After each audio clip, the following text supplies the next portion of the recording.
Welcome to Blinded by Science, a weekly appreciation of all things science. I'm your host, Anthony Nanfito, sci-fi writer and teacher. But for this podcast, you can think of me as your science ambassador. You can subscribe to Blinded by Science on the YouTube channel Nanfito Space, or wherever you listen to podcasts. Visit anchor.fm/blinded by science for more details. All right, let's get to the science.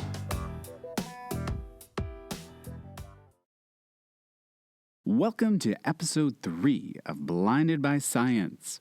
In today's episode, we're going to be doing an extended edition of Science Did What? In celebration for all the amazing things science has done for us in the year 2020. So let's get started. It's a great day to fly a snake?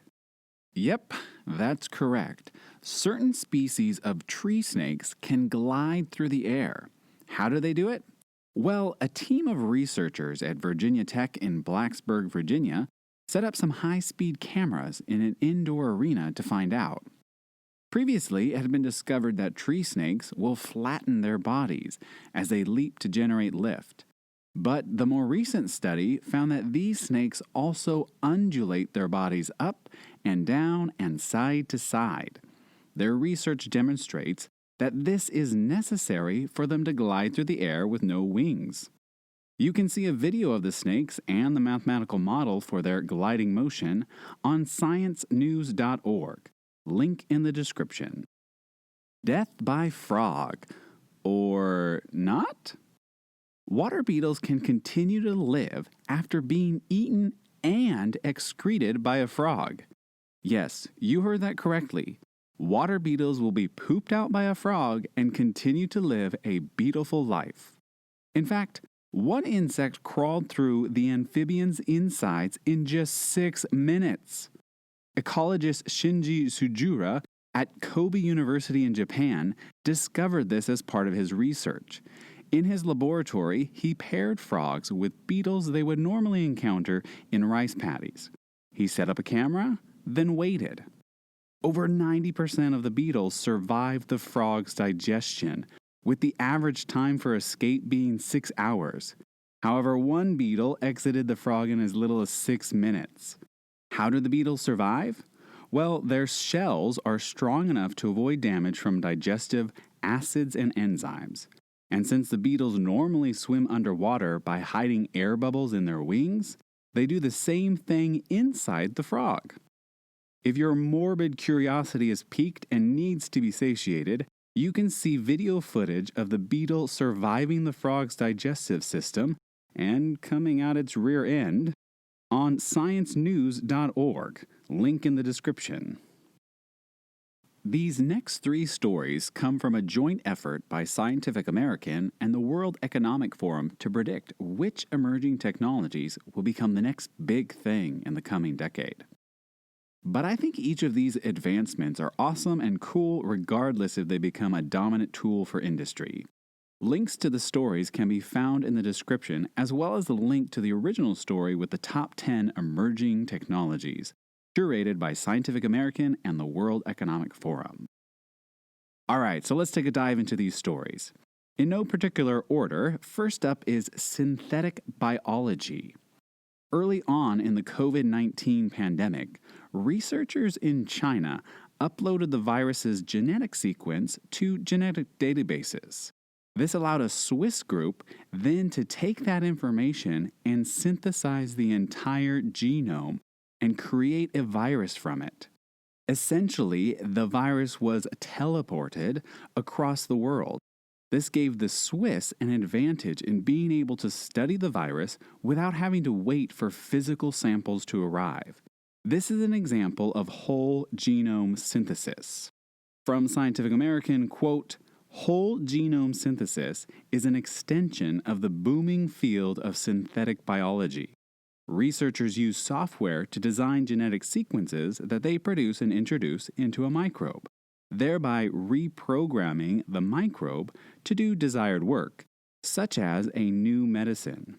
So far, genomes mainly get light edits.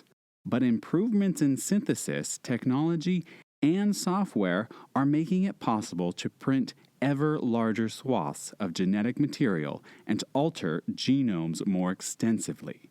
End quote. This is just fascinating to me. We've developed the technology to literally transport a virus, or genetic information rather, to another location on Earth and then synthesize it in the laboratory to be able to design it or create a vaccine or whatever might be needed. Amazing. Next up, microneedles. I don't think there's anyone who likes getting poked with a needle, but I do know that for some people it's not only painful but terrifying. Well, for those folks, I've got some great news for you. A major development in the construction of needles occurred this year, and they're called microneedles. These types of needles are poised to introduce an era of pain-free injections and blood testing. These needles are about as long as a piece of paper is thick, and about as wide as a human hair follicle. They are designed to reach the second layer of your skin, but not so deep that they make contact with the nerve endings located deeper in the skin or epidermis. This has great advantages for people with diabetes who have to regularly test their blood. There are also patches in development that a person could wear, and the needed drug would be delivered at regular intervals throughout the day, pain-free. This is particularly helpful for conditions where precisely timed medications are crucial to a person's health. This is amazing. This sounds like something out of Star Trek, the hyperspray where it's just kind of magically put inside you. We're getting closer and closer to developing amazing medical technologies like that. Next up, quantum sensing. There's a lot of hype around quantum computing and the abilities it will unlock for humanity. However, quantum sensing may be equally as valuable to us. Without going too much into detail, the quantum level of atoms is an extremely sensitive state of matter. So sensitive that it is altered just by measuring its state. That is, when we take a measurement at the quantum level, the measurement itself changes the state of what we're measuring. This makes it difficult to use precisely. However, it also provides us with an invaluable opportunity to understand the world and the universe we exist in. Quantum sensors make use of this strange feature of the quantum level. You might be thinking, well, I don't know anything like that. And the truth is, you actually do. In fact, you might even be wearing one on your wrist right now. Anyone who has heard of or used an atomic clock has made use of this strange quantum phenomenon. An atomic clock, in essence, is a precisely tuned quantum sensor.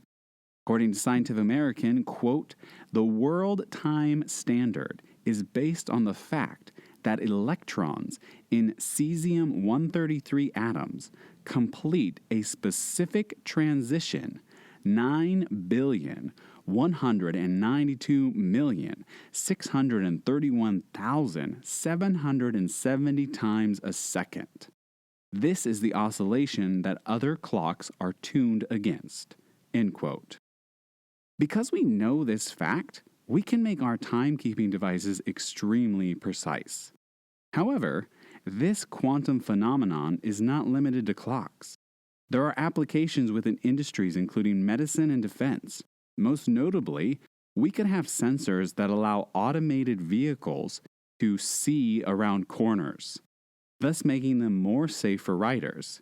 If you want to learn more about this, I highly recommend reading the Scientific American article linked in the description. This quantum sensing, to me, essentially is another thing like out of Star Trek or other science fiction that we have. It's being able to see something that you wouldn't normally be able to see with your eyes or other sensing equipment.